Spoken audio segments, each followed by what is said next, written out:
So while we're all trickling in, I can't turn on my camera. Can anyone else turn on their cameras yet? Nope, I can't either. Okay, I am working on that right now. thank you. I assumed you were.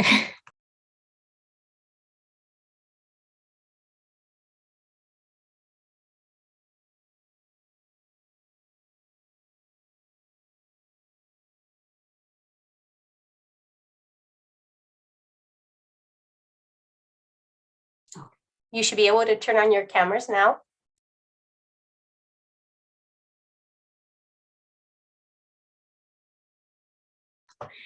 Thank you so much. We are live on YouTube. I am working on my eScribe. I will let you know when we are ready to go.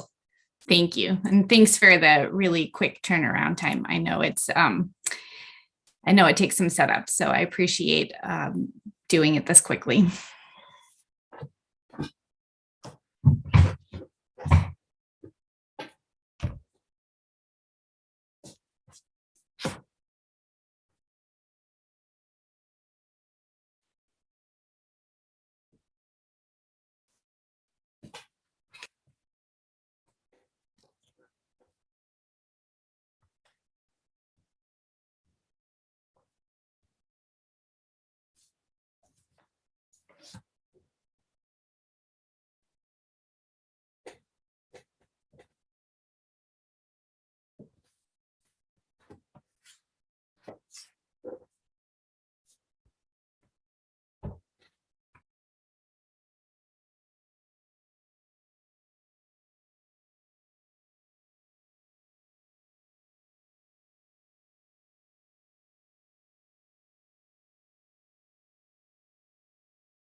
All right, we are live and recording on eScribe and ready to go. All right, perfect. Thank you so much. I'll go ahead and call this meeting to order, and if you could please take roll.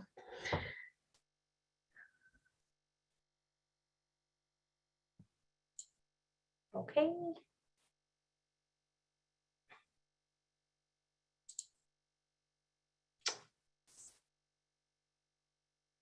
Okay, Anderson.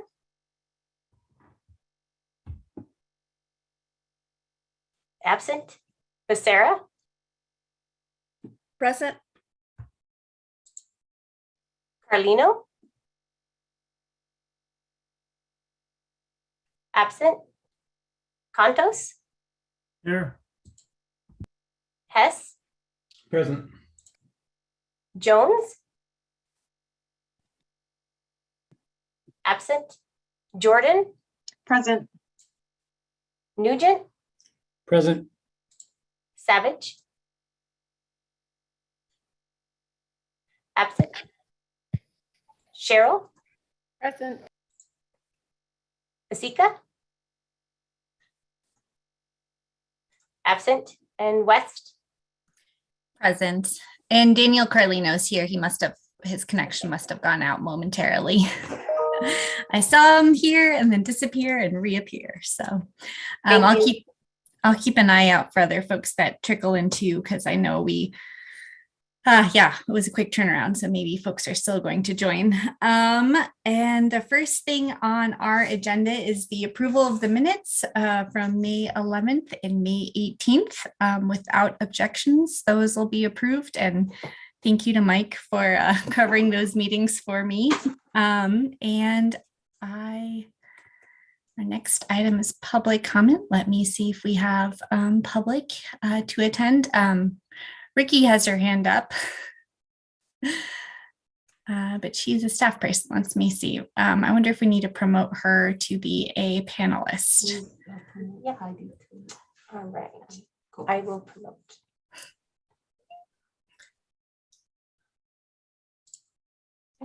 And then who am I promoting to a panelist? Ricky Henderson. Thank you.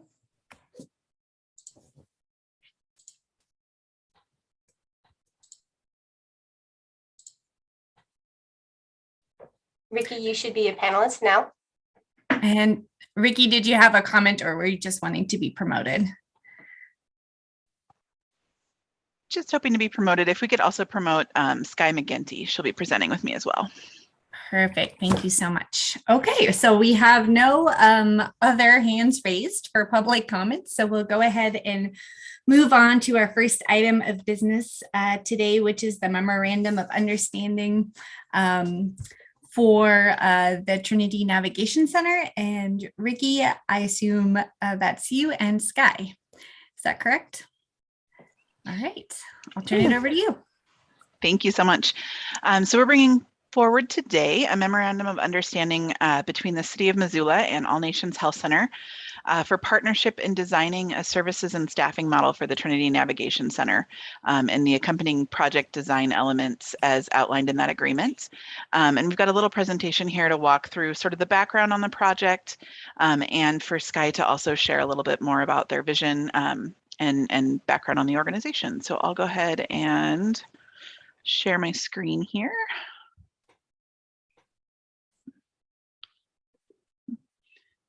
That.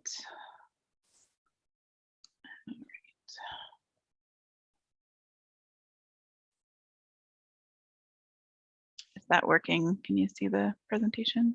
We can see it, but it's not filling the screen. Like it's zoomed out a bit. There it goes. There we go. Sorry about that. So a little bit of background on the Navigation Center as a reminder for folks for where we've been in this process. Back in the spring of 2020, we began the planning process, which included site visits to see other navigation centers in the region, collecting information and best practices from those sites. And then in February of 2021, we entered into a contract with the Corporation for Supportive Housing, and they helped us in designing the vision, the design work, and provider selection for the Navigation Center, really leaning on sort of best practices and other regional examples of similar sites. And then in June of 2021, the city signed the master lease, was presented and signed by council for the Trinity Navigation Center and for the city to be the leaseholder there. And then from there, we worked with city leadership in June of 2021 on really visioning for the space, identifying best practices, key goals, and taking into account the city vision for what this space would entail. And we continued throughout all of this process working on community design conversations with partners, sort of wrapping those up in 2021 and utilizing the Corporation for Supportive Housing support to do that. They really helped us with those conversations and identifying partner needs within the community. So then that brings us to February of 2021, when we released a request for information to the city. We received 2 responses from that RFI. And of those responses, All Nations really emerged with the sort of most interest and the most clearly aligned vision for the Navigation Center with what all of our plans and hopes were for the space. So today, what we're asking for is help with or approval in establishing a formal partnership with All Nations to continue pursuing the design and planning for the Navigation Center, so we can really move into those next steps as we move closer and closer to being able to move into the space as it gets completed. And with that, I will hand it over to Sky to share a little bit more about All Nations. Hey, good afternoon, folks. Ricky, could I share my screen really quickly? Yeah. Thank you. Let me. If I can figure out how to stop sharing mine. I probably have the same problem. You would think after 2 years we would all I be know. pros at this, but I still have sometimes like a hard time coming off mute. So that's just how it is. All right. Can everybody see that okay? Awesome. Great. Well, first off, I just want to thank everybody for being here today and taking some time to learn about All Nations and some of the services that we envision over at Trinity. My name is Sky McGinty. My pronouns are she and her. I'm an enrolled member of the Little Shell Chippewa tribe and a descendant of the Shoshone-Bannock tribes down in Fort Hall, Idaho. And I'm the executive director of All Nations Health Center. So today I'm just going to walk you through a little bit of context behind our organization, some of the services that we provide to the Missoula community, some of the impacts that we've made to our Indigenous population right here in Missoula, and why our behavioral health services would be an excellent fit for the Navigation Center. So to start off, a brief history lesson. So All Nations is an urban Indian organization, which means that we are not affiliated with one particular tribe.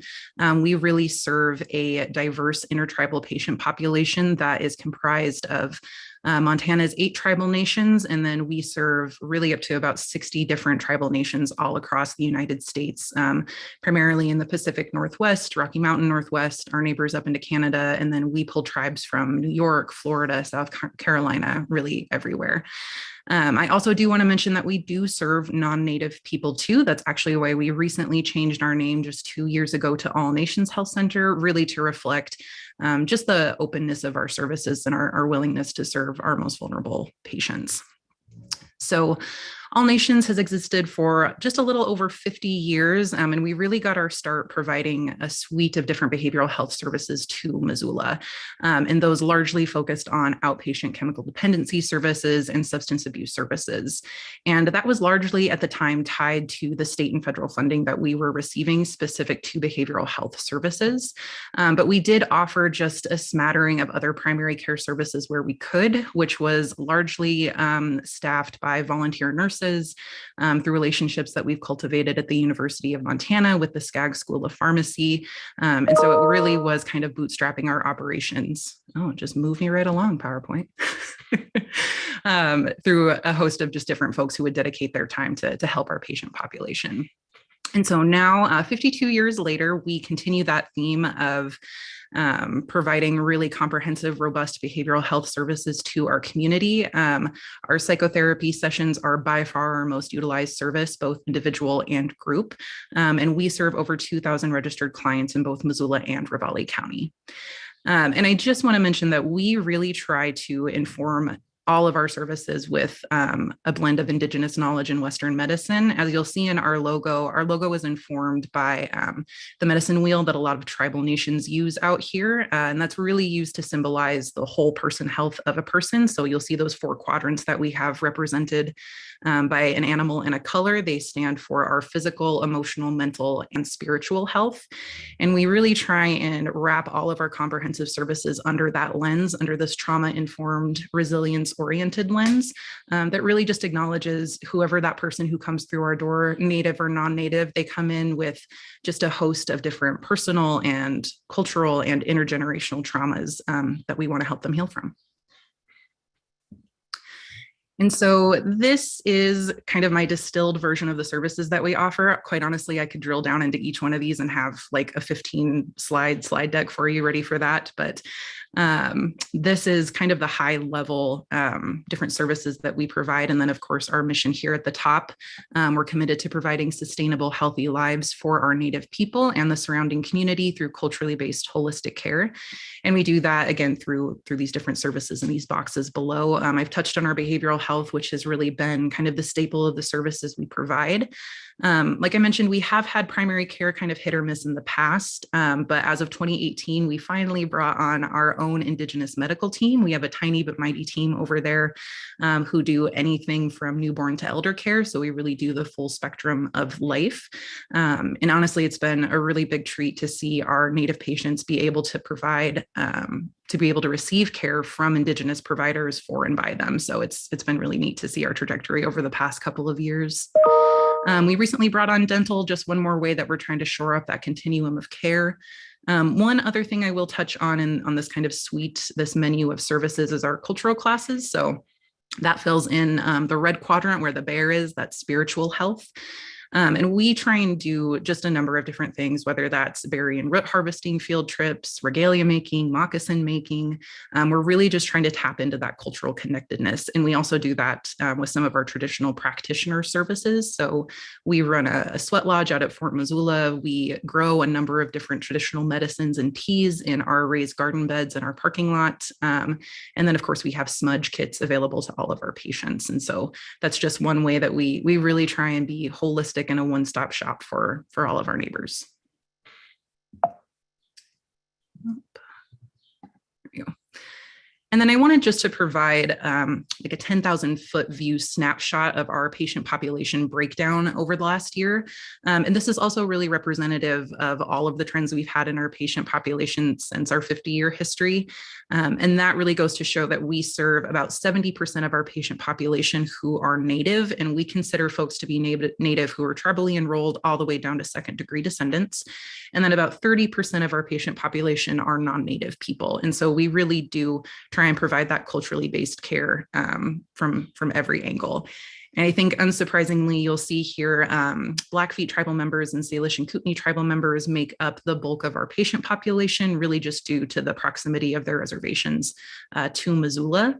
And I think that this slide also just goes to show that, you know, we've been a long-standing member of this community here in Missoula. We've built a lot of rapport and a lot of trust with our Native community, which, as you can imagine from a medical standpoint, is hard to build that rapport, just knowing all of the historical trauma our Native people have faced in different Western medicine settings. And so I think this just goes to indicate just the great work that our staff and our team have done with our community.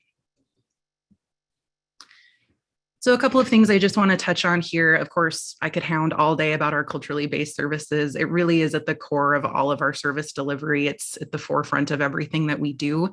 And really, I mean, time and time again, we get feedback from our Native and our non-Native patients that the culturally based care is really the most attractive and most unique thing about accessing care at All Nations, is that we have a blend of traditional Indigenous knowledge with Western medicine that I really think that you can't access anywhere else in Missoula. And at the end of the day, it's contributing to better health outcomes for our neighbors here in Missoula. I also did mention, you know, we've bootstrapped our operations since we began. And so we've had to rely really, really heavily on our connection to different referral resources here in Missoula. So we have a lot of really great long-lasting relationships established with other health organizations, with other social service providers, with law enforcement, with education. And so we have a lot of those in channels already created, and we're already using them to connect with our patients. And so we have a lot of those connections, you know, already made and ready to go. I did also want to point out kind of the three biggest needs we're seeing right now in our patient population. You know, it's almost every single day that we have folks coming in asking specifically for gas vouchers. And that's because they're telling us, you know, they can't afford to live here in Missoula, and that their only option is, hey, can you buy me a Greyhound bus ticket so I can go back to Browning, so I can go back to Rocky Boy because I need to go live with my grandma for a little bit, or I need to go live with my mom because I can't afford to live here. And so we're seeing a growing need for that. Obviously, during the pandemic and still today, we're seeing a huge need for emergency and temporary housing. People come in asking all the time, hey, can you get me on a wait list? Hey, can you help me navigate, you know, this really complicated system? And, you know, this is especially near and dear to our hearts with our Missing and Murdered Indigenous People initiative. It's something that we feel very strongly about, keeping our Native people off the streets, just knowing that they are disproportionately impacted by human trafficking. We don't want them to be in those vulnerable positions. And so we see just a huge need for that, and just general resource referral. Like I mentioned before, we do really try and be that one-stop shop, but we can't do it all. And so just making sure people have access to specialty care or childcare or increased learning opportunities. There's just a huge, huge need in our Native community. And then I also did just want to mention All Nations is only one of 4 Native-led, Native-specific organizations here in Missoula dedicated to meeting the needs of our Native residents. And we're actually the only Native organization that specifically deals with primary behavioral health, really the whole thing of comprehensive care. And so I just wanted to mention that we are well established in this community. Like I said, we've built a lot of rapport. And so just having that long-standing standing in this community, I think, serves us pretty well. And then I see some hands raised. Should I wait until the end, or should I go ahead and answer? But how much of your presentation do you have left? Because I think if we could just wrap it up and then ask questions, if that's okay. Absolutely. Yeah, so I'll get to the meat of the content, sort of our staffing proposal for the Trinity Navigation Center. Like I said, we've got just a really great behavioral health team. And so that's really where we're seeing the most need in our patient population. And I'm a big proponent, if you offer some kind of healthcare service in a space, then you should have complementary integrated care available to those folks just to provide those wraparound services. And knowing that Trinity will likely serve a disproportionate amount of Native people, I think it's important that they receive care from Native people from a Native lens. And so that's why I'm proposing to have a behavioral health clinician staffed over there. All of our clinicians are duly licensed here at All Nations. That's our expectation for employment here. So not only do they carry an LSW or an MSW credential, they are also licensed addiction counselors. We see a lot of those co-occurring illnesses in our patient population. And so we just want to make sure that we're able to provide the most robust services we possibly can. And then we have a really great behavioral health intern program in conjunction with the University of Montana. We always have more students than we're able to take on, and I just hate to turn people away. So I think Trinity is a great place to get experience with our houseless population and just make them, more well-rounded providers so that they can go out and continue to provide those services in Missoula. And then we recently brought on a peer support specialist. He also doubles as our traditional practitioner. So he holds sweat lodge rights from back in his tribe in Blackfeet. He's got a number of different ceremony rights. He's able to tap into that really big cultural connectedness. And this is one way that we really try and support our Native men who historically we have a hard time reaching. And so we see a really big gap in needing these services and just using that peer support work to sort of bridge that gap for our Native men. And then lastly, we just brought on a new community health worker program, and they really run the gamut, as you might know, with CHWs. I mean, they do anything from case management to housing navigation to, really honestly, you name it. And so I just find that plugging that person into that team would be beneficial, especially for the case management and admin piece of that. And then lastly, I just wanted to share just a couple of qualitative measures from some of our internal evaluation programming. I'm not going to read it to you word by word, but I really just bring this up to indicate that we have just a really great relationship with our Native community here in Missoula. I'll just pick out some of the highlighted words about, connection to culture, having traditional values being brought into the programming that we're doing, feeling together, fostering community, having Indigenous values and principles at the forefront. And I think this just speaks to the excellent work our team has done in repairing relationships with health and with nativeness and indigeneity in general. And so I just wanted to share that this is some of the success that we've experienced, some of the great impact, positive impact we're making on the Missoula community. Whew. When I timed this earlier, it was 12 minutes, so I apologize if I went a little bit over, but that is what I have for you. Thank you so much. It's just, and thank you to everyone else for holding your questions. It's just so much easier to see people's hands when we're not also looking at a presentation. So I see that Kristen's hand is up first, so I'll go ahead if you want to ask your questions. And I also want to add for the record that Sandra Vasika is here, and she's been here for a very long time. So Kristen, go ahead and ask your question. I was just going to say, actually, Sandy had her hand up before me. Sandy, if you want to go, or do you care? Okay.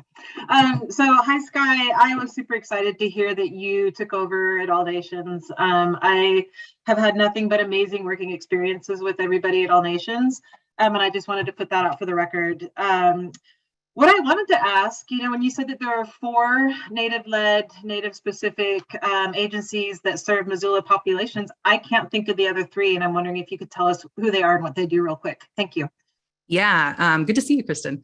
They are largely affiliated with the University of Montana, so I'm specifically thinking American Indian Student Services. And then I know they changed their name, but I know them as MCPS, Indian Education Department for All. They have a new name now, and I always forget it. And then I would also advocate for the Two Spirit Society out of the community center. Sandra? Thanks. And thank you so much for that wonderful presentation. I really admire all the work that you do. I was wondering, so I'm a part of the Missoula County Human Trafficking Task Force. And so I was wondering if you are in contact. Oh, shoot, my internet went out. Did you guys hear me? Okay, my hand. Yeah, we can hear you. Okay. So I was wondering for your contact with Project Beacon with Shayla and Bev. Yes, actually, that is housed under all. Okay, great. And Kristen knows because she helped me write the grant. Oh, well, perfect. That's all I asked. Thank yep. you so much for all the work that you do. Thanks. All right, thank you. I have one question. I think we also have an MOA with Partnership Health for providing the supportive wraparound services for the 30 units that are going to be at Trinity, that are the wraparound services units for chronically homeless folks.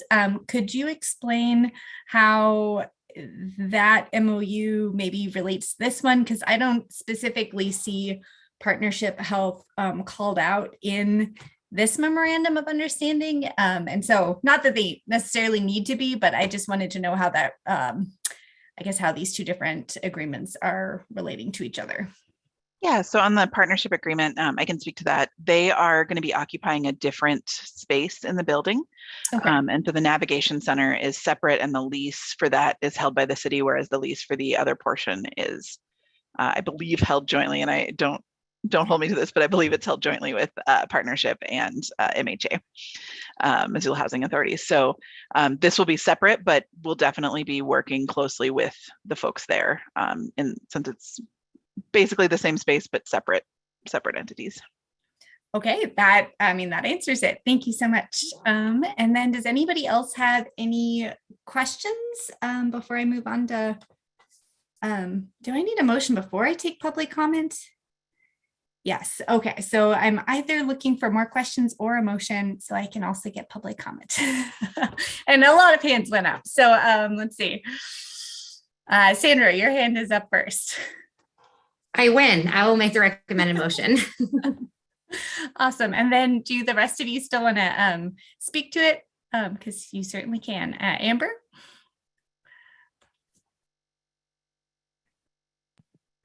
Sorry, I was going to make the motion. I forgot to take my hand down.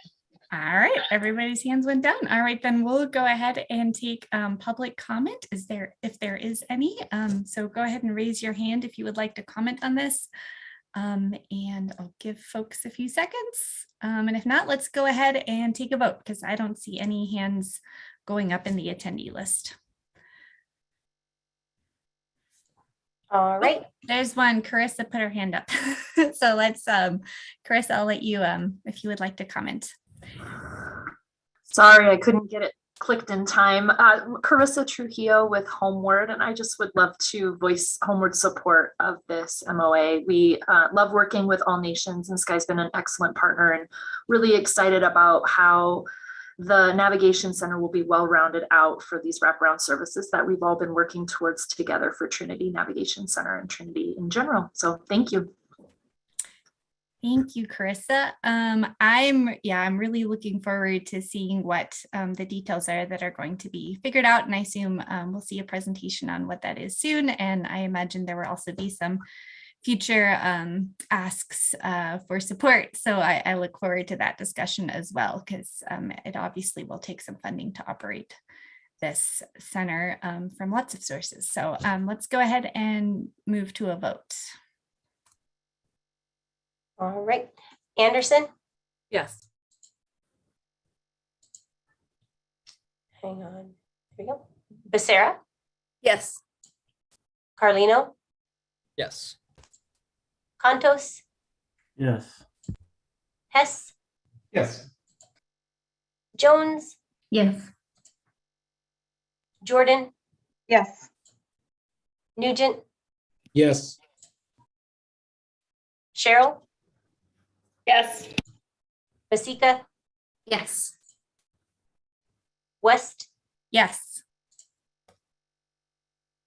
There are 11 yeses, 0 no's. Motion is passed. All right, thank you so much. And I will warn everyone that the bus just arrived in front of my house, so my kids will be walking in any minute, so you might hear them in the background.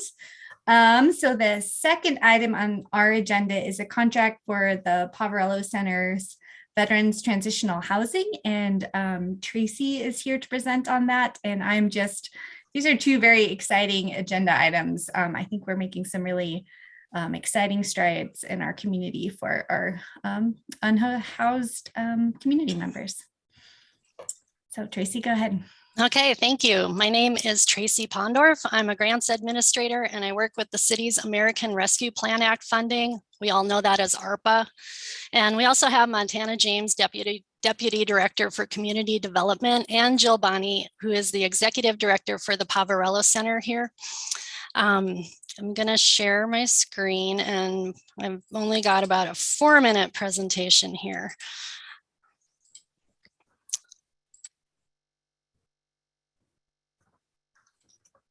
Okay, there we go. So today we're here requesting approval for a contract that awards the Poverello. Somebody needs to do it, right? That's awesome. Oh. Sorry, got interrupted there. Today we're requesting approval for a contract that awards the Poverello Center $834,000 of city ARPA funds in support of property acquisition for new transitional housing for veterans. The City Council did approve this budget allocation last August as part of the current fiscal year 22 budget. Today, the contract is ready, but since it's been a while since we've talked about it, I'd like to run through a brief overview and then we can answer any questions you might have. So the Housing Montana Heroes program has been operating on site at the Poverello Center for the past 8 years. It serves up to 20 homeless veterans, both men and women, in segregated and semi-private rooms.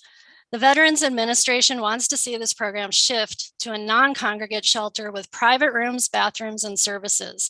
This will help eliminate stressors for veterans who may need mental health support or who suffer from traumatic stress. The move will elevate the POV's ability to help veterans thrive and heal as they transition from homelessness to stable housing. The VA awarded the Poverello Center a $1 million capital grant in support of relocating the Housing Montana Heroes program. And last December, the Poverello Center had the opportunity to purchase the Clark Fork Inn Motel. Because the POV still needed to go through the pre-contracting process with its funders, they secured a bridge loan from the Otto Bremer Trust. The location of the Clark Fork Inn was ideal, and the motel already had 17 units plus space to add 3 more units. This would replace the current 20 spaces reserved for veterans at the POV. There are 17 tenants at the Clark Fork Inn. These tenants will eventually be displaced by the project, but they will receive help from the Poverello Center and federal funding guidelines. I'll explain just a little bit more about this. Like many projects, there's a lot of different funding in this budget. We've got federal, city, county, there's potential for state funding and HUD funding. And federal funding of any kind triggers the Uniform Relocation Assistance, or URA. And URA ensures tenants will be offered replacement housing that is available to them before they need to vacate the Clark Fork Inn, and that tenants will not pay more rent than what they are currently paying. We've worked closely with our regional HUD rep to make sure we have all URA compliance covered. And this is part of the pre-contracting process that takes a while. Before we add ARPA funding to the project, we just want to make sure the project is up to date on all required compliance, even though our funding will only be used for property acquisition. And here's a timeline that shows the POV is still in the early stages of the design phase. Most construction will be happening in 2023, and the POV hopes to move the Housing Montana Heroes program to the new site before the end of 2024. And back where we are today, again, this ARPA allocation is specifically for property acquisition. The allocation is in the current fiscal year 22 budget, and the action requested today is for City Council to approve and authorize the mayor to sign the contract with the Poverello Center, awarding $834,000 for property acquisition for non-congregate transitional housing for veterans. All right, thank you so much, Tracy. And then if you could stop staring. Yep. I know it's so hard to see everyone when there's a presentation up. Okay, Sandra, do you have a question? Or go ahead. I do. So I was wondering, I guess I'm a little bit concerned because it's ARPA funding, and that's the American Rescue Plan Act, and that's for COVID funding. So what would happen if this motion does not pass? Would these veterans be able to be relocated, or what would happen if this doesn't pass? Yes, Councilmember Vasika, I can answer that. It is an eligible ARPA expense because homelessness is a negative impact that was exacerbated by the pandemic, and non-congregate transitional housing is an enumerated allowable expense in Treasury's final rule. So they've come out, I can give you the page number if you want it. It's totally allowable as far as that goes. So it doesn't, does that answer the question about being COVID related? Yeah, that absolutely answers my question. And may I have a follow-up? Yes. Oh, I'm sorry. I don't get to say that. Well, since it is legal, even though I kind of disagree with the funding, it is legal, so I might as well accept it. So I'll make the motion and support it. All right, thank you. That motion's in order. And then I saw a hand go down. So I assume that was also just to make the motion. All right, perfect, Amber. So I just had a very brief comment. I think this is wholly justifiable as ARPA funding. I think one of them, I mean, I won't speak for Jill, but one of the very challenging things or thing that happened during COVID is that the POV had to reduce their numbers that they could serve, which of course, is challenging and had a big impact on a very vulnerable portion of our population. And I think, that won't happen in this space because it is not a shared space.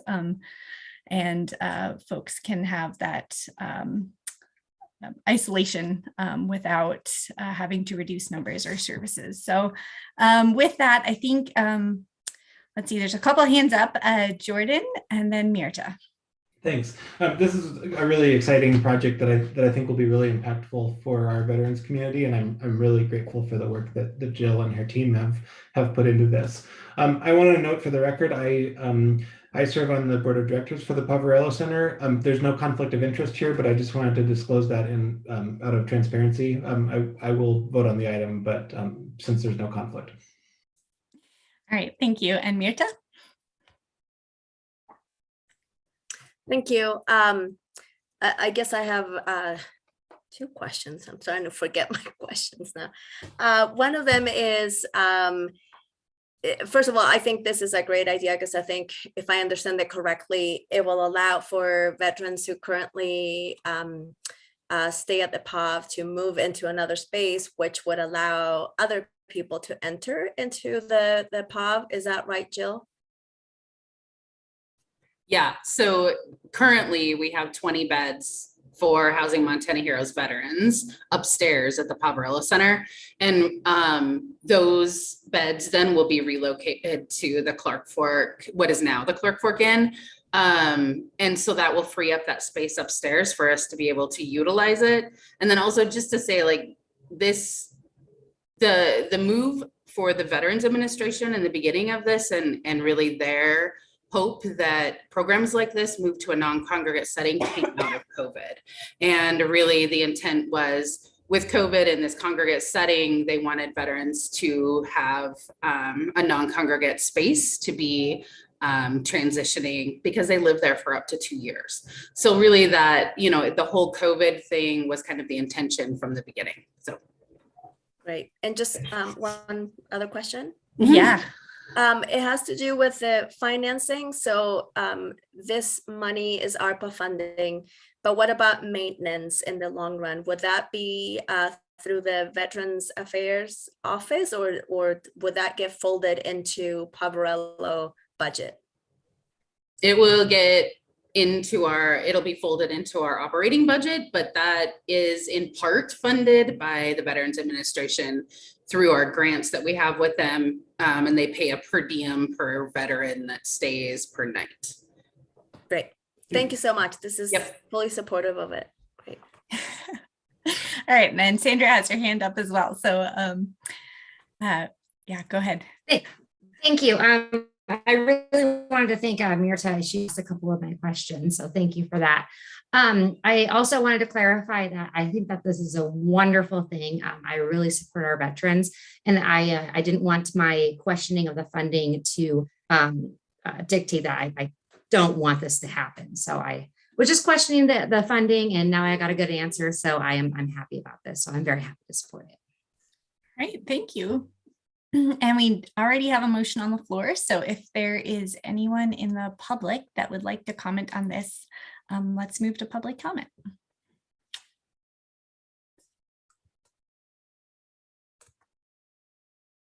All right, I am not seeing hands go up, but I know there's, let's see, Gwen's hand just went up. So Gwen, how about, do you have a comment? Just super quickly, I feel like we get so busy with business sometimes, but I just wanted to say thank you to Jill Bonney and all the staff at the POB, because I think running an institution like that is incredibly challenging. And then you throw a pandemic at them, and then you expand exponentially with emergency winter shelters and other facilities. And then you have this opportunity to expand veteran care, which is great, but I just, thank you for all that you're doing, because everybody's been on a hamster wheel with the pandemic. You're accomplishing a lot, and I really wanted to say I appreciate that. So thanks. Thanks, Gwen. Also, thanks to all of you for all your support around this stuff. Yep, appreciate it. All right, well, if there are no additional comments, let's go ahead and take a roll call vote on this item. Okay, Anderson, Yes. Becerra, Yes. Carlino, Yes. Contos, Yes. Hess, Yes. Jones, Yes. Jordan, Yes. Nugent, Yes. Cheryl, Yes. Vasika, Yes. West. Yes. 11 yes, 0 no. Motion is passed. All right, thank you so much. Thank you for everyone that presented today. These are both very exciting agenda items, and they are the only items on our agenda. So we'll go ahead and be adjourned, and then we'll be back for land use and planning shortly. All right, thank you.